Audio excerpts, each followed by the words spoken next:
This is our second Sunday na atong isgutan about sa temptation. What the Bible says about temptation. So ato ang title sa ato ang mensahe karon is Enduring Temptation. So are we familiar sa kanang marshmallow test? Familiar naman ang marshmallow test? Kataon ang marshmallow. kanang marshmallow paborito din sa mga bata, di ba? Unya, naigihimo nga test sa mga bata, kitawag kuan siya ba? Gihimo siya, usa na siya ka kanang psychological study about sa delayed gratification.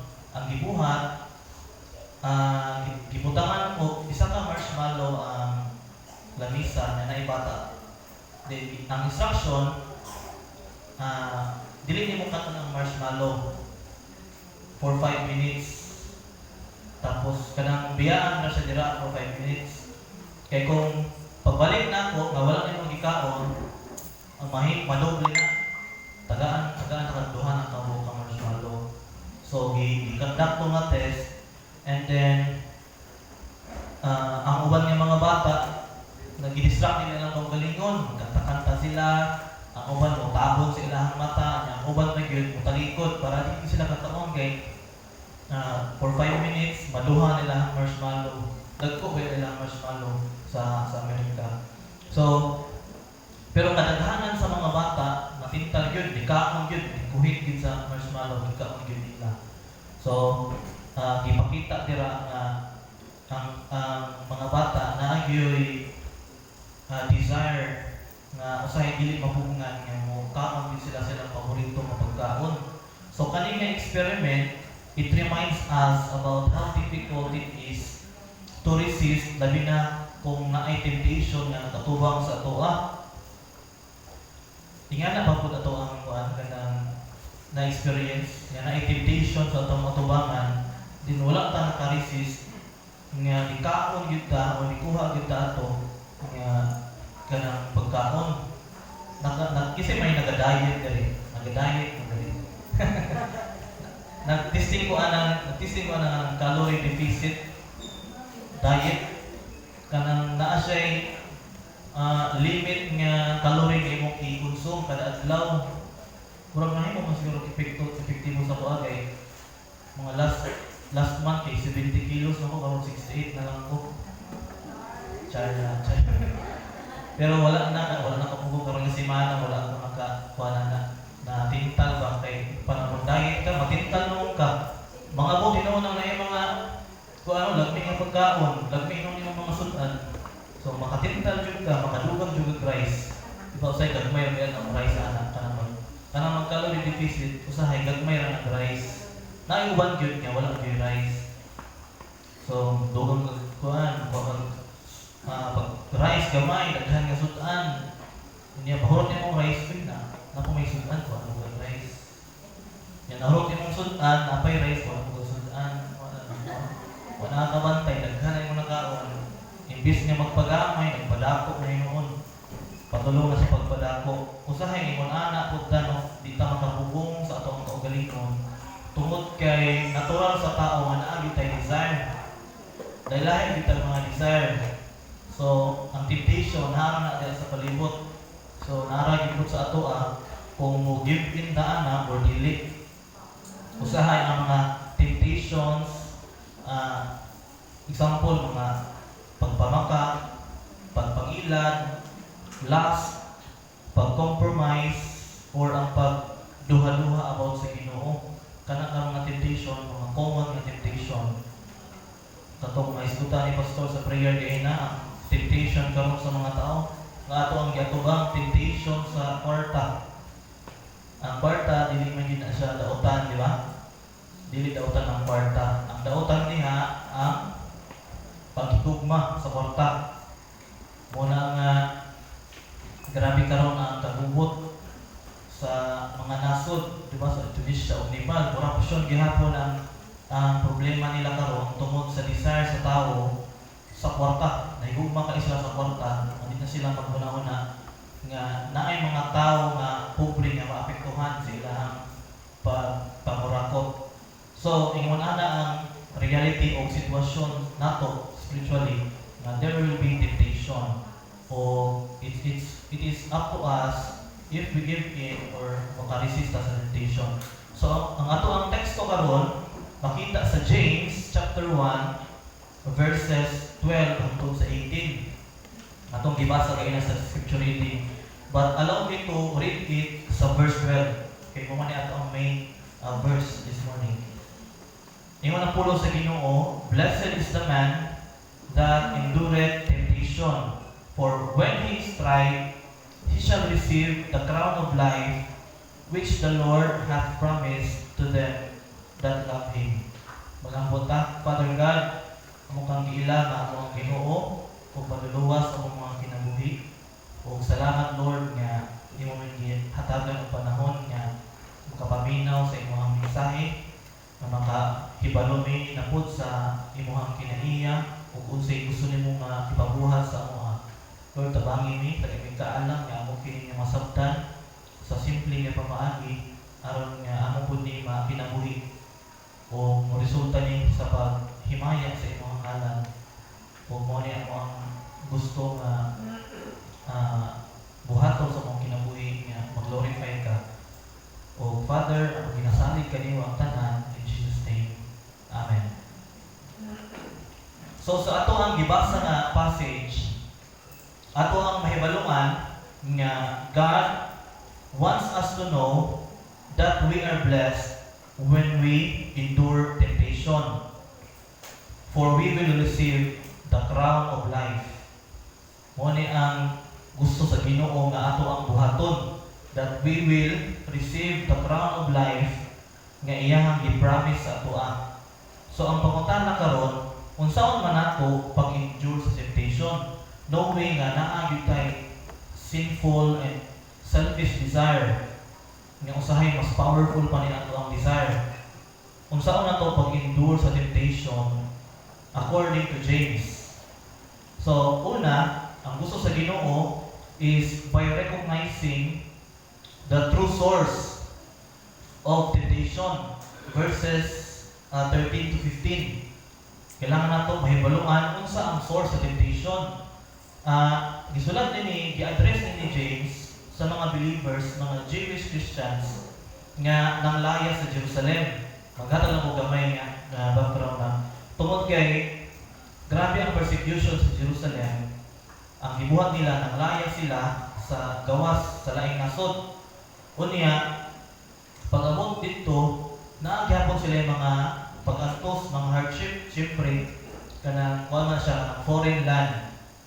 So, ang kahimtang nila, pobre sila, and then nahimo na silang kanang Hudiyo mga Kristohanon. So, lahi po ng mga Hudiyo mga Kristohanon, na ikalahian anak sa ilaha. Karon gi-persecute sila, usa sa mga oppressor nila, mga dato nga mga leaders sa church, mga Judaizers, mga Sadducees nga nag-persecute sa ilaha tungod sa ilahang belief. Kay lahi man ang ilahang belief, Christian naman sila, dili naman sila pure na Jew. Kasi di kay ang anak ang Jew, mga Judaizers, nagatuo sila sa grace ni Christ. Pero dapat masunod sila sa rabbinic law. Ano man ang rabbinic law? Mga law nga gibasehan sa Mosaic law, itong nga Moses bitong nga balaod, itong 10 Commandments. Din nagdumag sila og mga balaod. Ang mga Parisiyo, munang tawagan ang mga rabbinic law, especially ang circumcision. Kailangan sila masunod sa mga balaod in order for them to be saved. Muna ilahang pagtuo. Pero pag-abot sa mga Jewish Christian, lahi na ang kaluwasan. Kay grace na lang, di ba? Wala na yung effort. Muna ang gihatag ni Christ ng kaluwasan. Dili na ka mag-effort. Grasya na. So nasuko kayo sila o gina-oppress nila ng mga Jewish Christian. O ang nahitabo, they are tempted to blame God or accuse God tungkol sa ilang kahimtang. Lord, nagtuo mo sa imo, nag-follow mo sa imo. Anong lisod ba nga gihapon ang mong kinabuhi? Naka-question ba ta na? Naabot ba sa point nga ni-question ta na nga, Lord, Kristohano naman ta na ako, pero anong lisod ba man akong kinabuhi? Anong ingon ani mo maghihapon ang mong kahimtang? Ingon na ang di-question sa mga oppressed nga mga Jewish Christian. Gina-accuse nila si God nga He is the source of temptation nga nakasala sila. Tungod kay nahimo na silang unfaithful, nahimo na silang disobedient kang Christ. Wala man sila choice. Kailangan man sila nga mo adapt sa ilahang surrounding. Kaya kung dili sila mo adapt, mamatay sila, maglisod sila, i-persecute sila. Mula sulatan sila ni James nga anak si James ang letter nga ayaw mo pag sulti nga kung tintalon mo or sulayon mo, ayaw pag sulti nga sulayan ko sa Ginoo, gitintal ko sa Ginoo nga makasala. Tungod kay ang temptation wala na dili na gikan sa Ginoo. Bali ang purpose niya dili siya nag-allow sa temptation for us to fall or to sin. Ang gusto sa Ginoo nga para ta nga mula hutay mulikon mo nang ginaalaw na niya. Unya ginasultihan sila ni James nga ang temptation gikan sa atoa. Ato ang sa sulod nato our sinful desire. Dili na gikan sa Ginoo. Nganong nakasala mo tungod sa inyong desire. Dili tungod kay gialaw sa Ginoo nga makasala mo. Munang gisulatan sila ni James.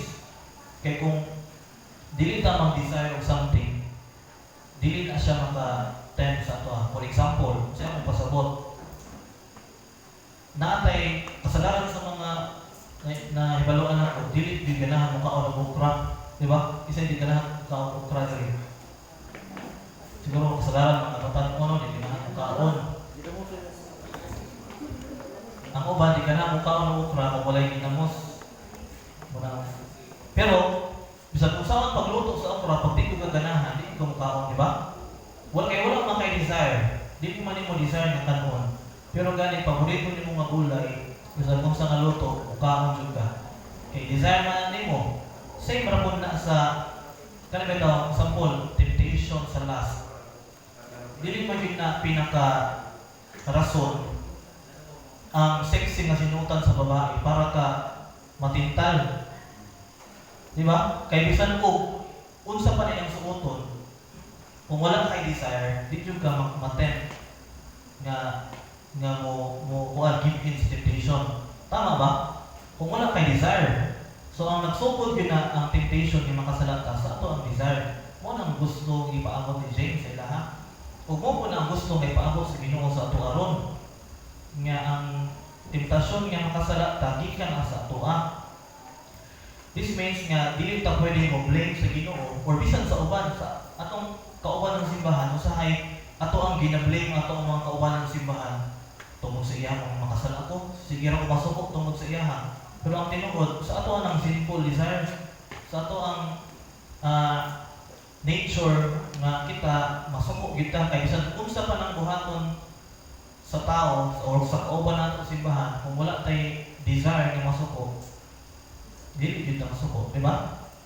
So nagsukod gina sa ato ang kasuko nato is not caused by people around us. It comes from an uncontrolled heart. Same sa last, dili siya fault sa mga tao na nagsuot og siksik, pero nagsukod na sa ato ang desire. Muna mo give in ta. So klaro kaayo ang pulong sa Ginoo nga we are drawn away by our own desire. Atong kailangan timan-an nga dili gikan sa Ginoo kundi gikan sa atong kaugalingon ingon ani pud bata naway mga panahon nga mo blame ta sa Ginoo. Ang experience ta ana nga gina-blame nato ang Ginoo or gina-blame nato ang uban nga nakasala ta. Wala nato ginatan-aw kita di ay moy na kakulangon, kita mo ay naay apan. So maghatag og example kang Adam sa diha nga nakasala sila sa Ginoo kinsa iyang gi-blame si God iyang gi-blame nga naman sa iyang gisulti the woman whom thou givest to be with me she gave me of the tree and I did eat. Kaning gihatag mo gud mga babae Lord diba gi-blame iyang Ginoo nga nakasala siya pero iyang tong desire wala labot ng Ginoo ato. So, sa una pa lang daan, hangtod karon, naanay din sa desire sa bitaw, dili na wala na pasabot niya gialaw sa Ginoo nga makasala ta. Naa sa tuwa. Mura ra lang ganang estudyante bitaw naman tayo mga maestra diri no. Kanang estudyante kasagaran napoy mga na-experience sa una nga pag mabagsak sila sa exam, basugo nilang teacher si ma'am mangkot kay lisod kay mga atong exam, murag di man ta papasaron. Naka-experience ng mga teacher, nagibasa mo sa student, mura mong kagkuan ma'am, kanang di man bini mo papasaron, lisod mo ka-enter mong exam. Manumdum ko ni Ma'am Roda Mangkiyat dito. Siya yun ang pinaka-kahlukan ako pag mag-exam sa seminary. Ang iyang exam, true or false na. Pero grabe ka lisod, mabuang ka sa answer. Kaya ang iyang ipakasulat sa true or false, wala sa inyo gi-discuss ba ang mga exact words ba? Di ba usahay, memorize ra ba yata? Hindi na ito sabton ang pagsalita, hindi na ito memorize out. Sabton, memorize ra na ito mga statement. Di man siya ganana-ana. Dapat makomprehend binato nga ito ang gibasa. So, pangalis na niya ang kanang words or ang sentence, lahi mo niya. Pero same ra ang thought kung di mo yun sabton. So, nagbasa ra ka, mabagsak yun ka. Grabe siya ka, kanang clever kaya siya magpa-exam ba. Pero ang iyang purpose, para ni magbasa, magtuon. Dili lang basta mag-memorize sa answer. So, ingon ana po, sometimes, atong ginablame ng Ginoo sa mga kalisod ng atong naagihan, nga mao nang nahimo na tang unfaithful sa iya ha, mao nang nahimo na tang disobedient sa iya. Ikaw, mga good Lord, imo mo kong gipakataw, mapobre sa kalibutan, mo nang di po ko maningkamot nga, mga lagad sa imo ha, kaya nang nahon ta ka, mamatay akong pamilya. Ang experience ng mga na, usay atong i-compromise ang pagpangalagad sa Ginoo. Pero ang tinuod kita mo ay kakulangon sa iya, dili siya. So, mga igsuon, to endure temptation, dapat makahibaluta nga ang source sa temptation niya nakasalata is not from God, kundi sa ato ang kaugalingon, o ato ang sinful desires. So, ang gusto sa Ginoo, kung ingani man ang ato ang ginabuhat, makita pa sa iyo sa iya ha. Atong sabon ang pangunahuna.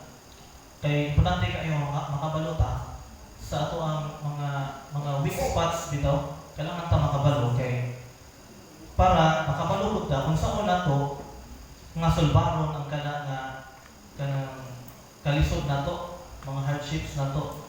Kabalota asa ta nga mo gwardya. So atong gwardyahan dapat ato ang mga desire, mga sinful desire. Mo ni ang gusto sa Ginoo nga buhaton nato. Ikaduha, nga gusto sa Ginoo is by trusting God as the giver of every good gift. Atong saligan ng Ginoo nga siya ang muhatag sa tanan nga mga perfect and good gift. Verses 16 hangtod sa 18. Nag-warn si James sa previous verse nga dili nagikan sa Ginoo. Munang niingon siya sa 16, do not be deceived, my beloved brothers. Nga naman, because when people face trials and hardships, they can be easily misled into thinking nga ang Ginoo mo ay source sa mga sufferings. Siya ang author sa evil. Nung naingon anak ng mga una-una. But i-correct na ni James ang kanilang false view by pointing them to the true character of God. Tungkol kay wala nila nasabtan kung saan tinuod nga character ni God. So ginapaabot ni James nga ingon ani ang kinaiya sa Ginoo. He is the source, the giver of every good and perfect gift. In other words, si James ginasulti niya that God is good. He is kanang reliable. He is unchanging. Ang iyang pagkamaayo is dili mausap. Bisan kung mausap ang iyong sitwasyon, ang kinaiya sa Ginoo nga maayo siya, dili na siya mausap. Tama ba? Mo-agree ba ta ana? Bisan lahi-lahi ta ang sitwasyon sa kinabuhi, lahi-lahi man ta kinaagihan karon, pero ang tinuod, ang Ginoo, wala gid siya mausap. maayo gid siya sa tanang panahon. Mo nang gusto nga ipaabot diri sa atong gibasa. Ang ato ang tendency usahay tungod kay walang ta nakaila sa true nature ni God, ato ang doubt ang goodness, ang character ni God. Especially kung lisod ang kinabuhi, dali ra kay ta maka-doubt sa Ginoo nga maayo ba ang Ginoo? Maayo ka jud ang Ginoo? Anong gialaw man niya ng suffering? Anong gialaw man niya katong kang Peter Tanchi bitaw nga i-rape ang iyang anak? Anong gialaw man nimo akong anak na ma-rape? Kung ikaw ba no? Pero sila Peter Tanchi, grabe ang ilahang pag-ila sa Ginoo. Nga wala yun sila nag-doubt sa iyang nagsulat pagay isang libro yung anak, when a good God allows rape. Imagine, sa ilang sitwasyon, nakita gihapon nila ang goodness ni God. Ingon anak, mapunta akong mindset. Nga, isang lisod, isang naigipatay sa imong pamilya, naigirape sa imong pamilya, makita pa nimo gihapon ang goodness ni God sa anak na sitwasyon. Lisod na di na basta-basta. Pero it takes ka ng deep understanding sa character ni God. Dapat makahibalo din ta ang Ginoo dili siya mausab. Maghatag og example. Kanang adlaw bitaw may maka-witness og kanang sunrise kay diya sa Baybay News. Indot kayo tong gahapon, indot kayo ang color sa sun. Kanang deep siya ma-orange, nga mura siya red. Grabe kanindot ang sunrise.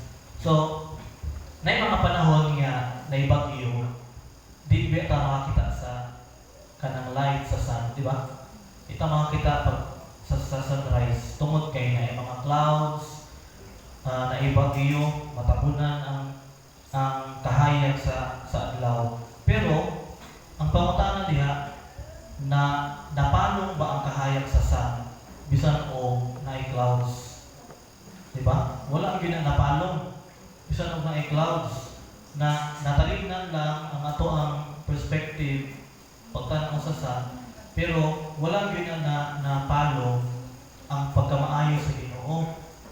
Wala gyud siya nausab. Same ra pud na sa ato ang pagtan-aw sa Ginoo, bisan og matalignan ang ato ang pagtan-aw sa Ginoo tungod sa mga pagsulay, pero wala gyud nawala or napalong ang iyang pagkamaayo. Maayo gyud siya sa tanang panahon. Amen? So, ang problema nato, ingon nata, maka-doubt ta sa iya. Atong gina-question ang iya character. Gina-question nato nga murag dili man murag naman siguro yung favoritism si God. Naman siguro siya kinapalabi. Or kami nga nangalagad, pobre man mi, katoy nung wala ng simba, dato man, dagko mga balay. Question na anak, siguro maayo na siya sa uban, pero sa ako adili. So ato nang usabon nga pangunahuna tungod kay dili na siya maoy gusto sa Ginoo ato ang hunahunahon.